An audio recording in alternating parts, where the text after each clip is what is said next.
হ্যাঁ করতে যাবেন আর ওই তো কাটবো টেনে নিবি। হ্যাঁ টেনে নিয়ে যাবেন। কত করে বীজ?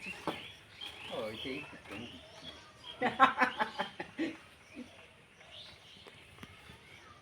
প্রথম দিচ্ছি মানে তো ধরে নে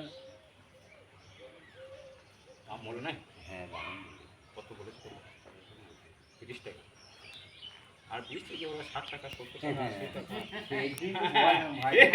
বেটি হাতে পাইকারি হচ্ছে 6 টাকা হ্যাঁ সকালবেলাতে হ্যাঁ আর বীজছে 330 টাকা হ্যাঁ। ইয়া 310 টাকা। হুম। তাহলে কত দাম দেখো আমি সেহেতু ভাইপোকে বললাম বেটে। বলে হ্যাঁ রে ভাইপো 60 টাকা 70 টাকা বিক্রি করছিস হ্যাঁ আমি আমাকে বলছি 25 টাকা নাও কাকা 30 টাকা নাও তাহলে কি করে হবে কি করে হয়? আমার গাছ লাগিয়ে যা হলো না হ্যাঁ এই তুই 6 টাকা কেজি